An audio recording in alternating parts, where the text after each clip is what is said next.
Subscribe to our YouTube channel. Press the bell icon to receive the notifications. Like and share our videos. नमस्कार. Mutual fund investment मधल्या वेगवेगळ्या विषयांवर आपण या Friday फिनटॉक मध्ये चर्चा करत असतो.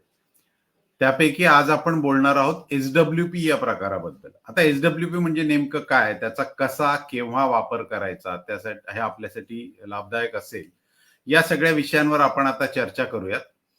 नमस्कार. फ्रायडे फिनटॉकच्या आजच्या भागामध्ये आपल्या सगळ्यांचं स्वागत. मी जितेंद्र दाशरथी आणि माझ्यासोबत आहेत मानसी भालेराव मॅडम.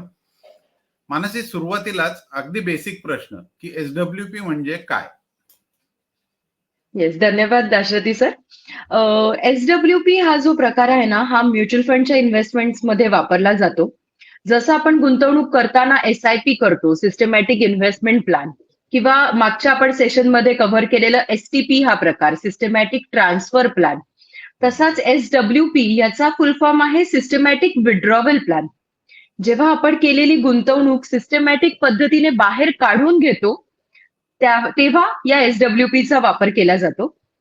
खरं तर म्युच्युअल फंड हे इन्स्ट्रुमेंटच असं आहे, हे प्रोडक्टच इन्व्हेस्टमेंटचं असं आहे ना, की यामध्ये इन्व्हेस्टमेंट करण्यासाठी किंवा इन्व्हेस्टमेंट बाहेर काढून घेण्यासाठी खूप फ्लेक्झिबिलिटी असते आणि याच फ्लेक्झिबिलिटीचा वापर करून घेण्यासाठीचं हे जे एक ऑप्शन आहे अवेलेबल, याला SWP असं म्हणतात, withdrawal साठीचं. Okay.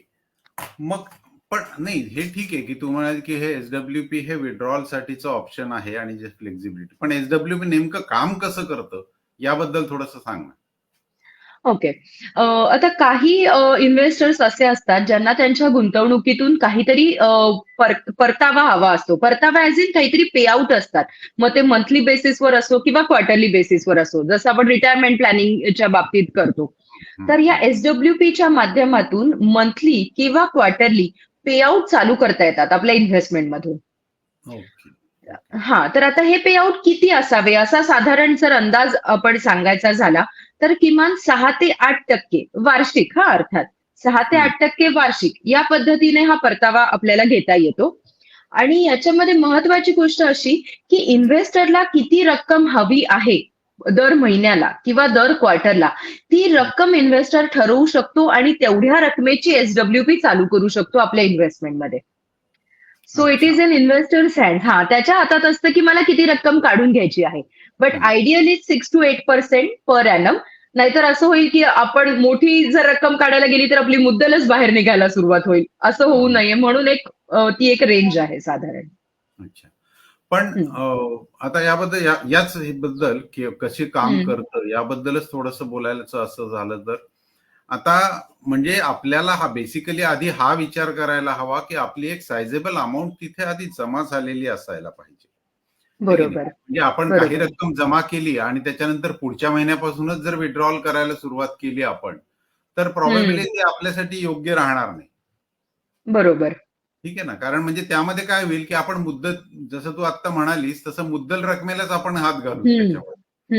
Right. SWP mutual fund मधली एसडब्ल्यूपी जेव्हा आपण करतो तेव्हा आपल्याला त्यातनं जो गेन झालेला आहे, त्यातनं जे रिटर्न्स मिळालेले आहेत, त्या पैशातनं आपण पैसे काढून घेणं अशा पद्धतीचं हे जनरली अपेक्षित आहे ढोबळ मानाने. बरोबर. बरोबर. असं जर असेल तर एसडब्ल्यूपी आपण केव्हा चालू करावी याबद्दल तू काय सांगशील?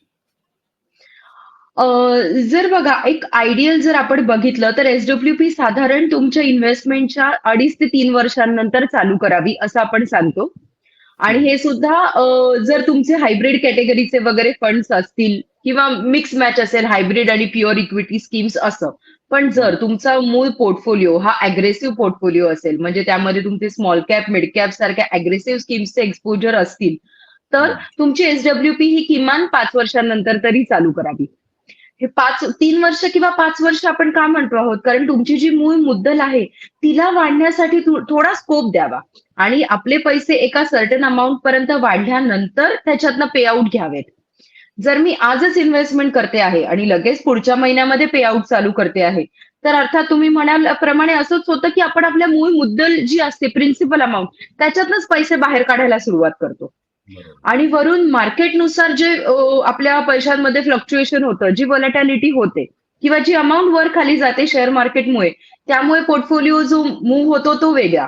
आणि त्याच्या व्यतिरिक्त आपण बाहेर पण पैसे काढून घ्यायला सुरुवात करतो. तर ती आयडियल सिच्युएशन राहत नाही. आणि जे मी मगाशी म्हटलं की 6 ते 8%, तर का हम्म. 6 ते 8%? कारण जर तुमचा मूळ जो पोर्टफोलिओ असेल, ज्याच्यात तुम्ही इन्व्हेस्टमेंट केली आहे, ज्या काही म्युच्युअल फंडच्या 5-7 स्कीम्स असतील, तो जर पोर्टफोलिओ तुम्हाला 12 ते 14% रिटर्न देणारा असेल आणि तुम्ही 7 ते 8%च विड्रॉवल घेत असाल, तर तुमच्याकडे तो 4 ते 5%चा स्कोप राहतो तुमची मूळ मुद्दल वाढण्यासाठीचा. बरोबर. जेव्हा आपण बँकेत एफडी करतो, तेव्हा काय होतं, की आपली जी प्रिन्सिपल अमाउंट आहे ती ॲज इट इज तेवढीच राहते. आपण फक्त इंटरेस्ट पोर्शन काढून घेत असतो. तुम्ही बरोबर. 10 वर्ष जरी एफडी केली तरी 10 वर्ष तुमची प्रिन्सिपल अमाउंट तेवढीच राहणार आहे. हम्म. पण या बाबतीत काय होतं, तुमची प्रिन्सिपल अमाउंट सुद्धा कालांतराने वाढायला लागते आणि तुम्हाला चांगल्या पद्धतीचे पेआउट सुद्धा मिळतात.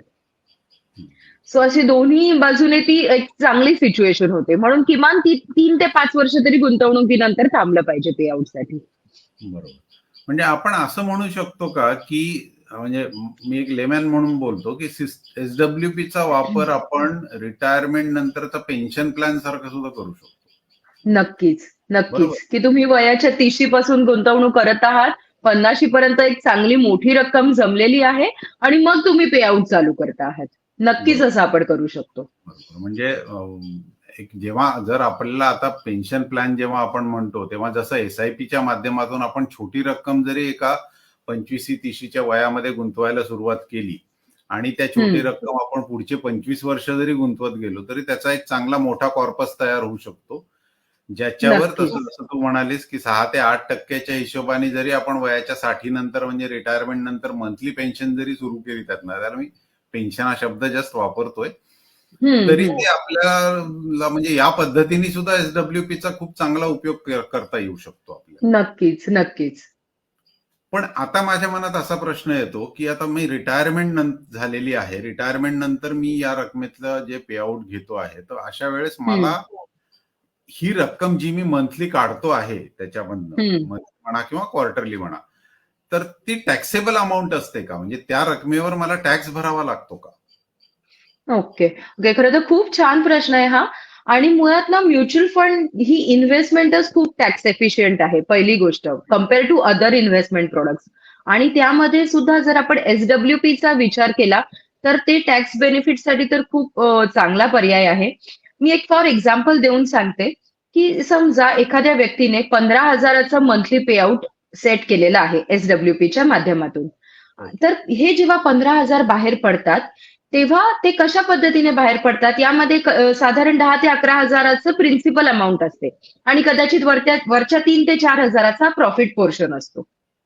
ओके. जेव्हा आपण एखादा शेअर विकतो, तेव्हा काय होतं, आपली मुद्दल पण बाहेर पडते आणि प्रॉफिट पण बाहेर पडतो.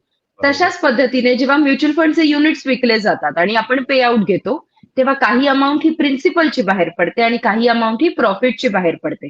बरोबर. आणि जेव्हा आपली इन्व्हेस्टमेंट ही इक्विटीमध्ये असते, म्हणजे इक्विटीच्या स्कीम्समध्ये असते आणि त्याच्यामध्ये आपला प्रॉफिट बुक होत असतो या एसडब्ल्यूपीच्या माध्यमातून, तर 1 लाखापर्यंतचा प्रॉफिट हा टॅक्स फ्री असतो. राईट. तर 1 लाखापर्यंतचा रक्कम तुमची बाहेर निघेपर्यंत 1 लाखाचा प्रॉफिट हा प्रिन्सिपल सोडून, तर त्यावरती तसाही टॅक्स लागत नाही तुम्हाला. आणि जेव्हा तुमचा हा प्रॉफिट 1 लाखाच्या वर जातो, ज्याला लॉंग टर्म कॅपिटल गेन असं म्हणतात, जेव्हा हा 1 लाखाच्या वर जातो तेव्हा त्याच्यावरती फक्त 10%चा टॅक्स पे करावा लागतो. सो ही खूप चांगली सिच्युएशन आहे टॅक्सेशनचा विचार केला तर. कारण बँक एफडी मध्ये आपल्याला as per our tax bracket tax भरावा लागतो. मग तुम्ही 20% येत असाल, 30% येत असाल, तर त्यानुसार तुम्हाला टॅक्स भरावा लागतो. पण इकडे तशी सिच्युएशन राहत नाही. बरोबर. ओके. मला वाटतं हे थोडासा हा विषय तसा छोटा होता, समजून घ्यायला तसा सोपा आहे आणि सामान्य गुंतवणूकदाराच्या दृष्टीने हे खूप उपयोगाचं आहे. कारण आजकाल आता आपण जेव्हा बघतो की 60 नंतर म्हणजे साधारणपणे आपण जर बघितलं आजकाल, तर आपले जे मेडिकलचे जे एक्सपेन्सेस आहेत ते सुद्धा त्याची कॉस्ट खूप वाढत चाललेली आहे. त्यामुळे रिटायरमेंट नंतर आपल्याला आपण नॉर्मल आपलं नेहमीच्या जगण्यासाठीचा जो पैसा आहे तो कमी लागत असला, त्याच्यामध्ये आपण कर्टेलमेंट प्रोबेबली करू शकतो. पण हा पैसा आपण जो वापरू शकतो, आपले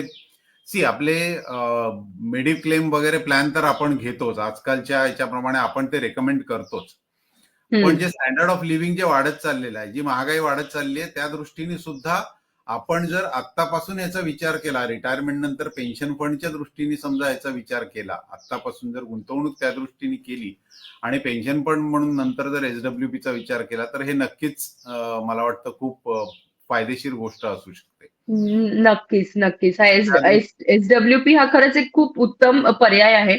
आणि जसं आपण नेहमी सांगतो की जेव्हा आपण गुंतवणूक करत असतो तेव्हा ती गुंतवणूक सुद्धा रॅन्डम पद्धतीने न होता, म्हणजे आज मला ही स्कीम आवडली, उद्या मला ती स्कीम आवडली, अशा पद्धतीने न होता जर तुम्ही सुरुवातीपासून सिस्टमॅटिक पद्धतीने एक प्रॉपर स्वतःची जोखीम आणि त्या इन्स्ट्रुमेंटची जोखीम ओळखून जर इन्व्हेस्टमेंट केलीत आणि जर पैसे अक्युम्युलेट केलेत आणि मग त्याच्यातून एसडब्ल्यूपी चालू केली, तर अर्थात तुम्हाला नक्कीच खूप चांगला फायदा होऊ शकतो. आणि मुळात तुम्हाला जी रक्कम गरजेला जी उपलब्ध होणे गरजेचं असतं, ती रक्कम तुमच्यासाठी उपलब्ध होऊ शकते. बरोबर. आणि योग्य पद्धतीने ह्याचा प्लॅन केला तर जसं आपण बोललो तसं this is tax efficient also. Right tax right. Efficient म्हणजे याचे म्हणजे इट इज, मला वाटतं तू हा शब्द वापरलास थोडा वेळापूर्वी, it is always a win win situation Wien you plan your SWP properly. बरोबर बरोबर. नक्कीच. तर मानसी, आजचा हा छोटासा विषय होता, पण अतिशय महत्वाचा आणि गुंतवणूकदारांच्या दृष्टीने अतिशय फायद्याचा असा हा विषय होता. तर त्याबद्दल आपण आज बोललो. तर मला वाटतं आज हा विषय तर आपण इथेच थांबूयात. पण तुला अजून जर पुढच्या वेळेसाठी काही सांगायचं असेल तर, किंवा मला एक लोकांना आवाहन करायचंय की प्लीज तुम्ही आमचे हे व्हिडिओ जेव्हा बघता ना, आणि त्यावेळेस तुम्ही तुमच्या मनात जर काही प्रश्न असतील, शंका असतील, किंवा असे काही विषय असतील तुमच्या डोक्यात, जे विषय आम्ही या फ्रायडे फिनटॉकच्या माध्यमातून चर्चेला आणावेत असं तुम्हाला वाटत असेल, तर आमच्या या व्हिडिओच्या खाली कॉमेंट्सवर कॉमेंट करून तुम्ही आम्हाला ते विषय सुचवू शकता. आम्ही ते नक्कीच घेण्याचा प्रयत्न करू. नक्कीच नक्कीच. आणि आमचे हे जे व्हिडिओज आहेत जे फेसबुकवरती लाईव्ह या माध्यमातून तुम्हाला दिसतात, हेच व्हिडिओज आमच्या युट्यूब चॅनलवरती सुद्धा अवेलेबल आहेत. तर आमच्या फेसबुक पेजला लाईक करा आणि युट्यूब पेजला सबस्क्राईब करा आणि तुम्हाला आमच्या व्हिडिओचे नोटिफिकेशन अर्थात येतील. आणि जॉईन व्हा पुढच्या शुक्रवारी 4 वाजता. आणि इतर लोकांपर्यंत सुद्धा हे विषय पोहोचवण्यासाठी, हे व्हिडिओज पोहोचवण्यासाठी आम्हाला मदत करा, शेअर करा, हे म्हणजे ते इतर लोकांपर्यंतही पोहोचतील. आणि असंच आपण हा अवेअरनेसचा हा जो आपला ड्राईव्ह आहे, फायनान्शियल अवेअरनेसचा, हा आपण असाच पसरवत राहूया. धन्यवाद. नक्कीच. धन्यवाद धन्यवाद.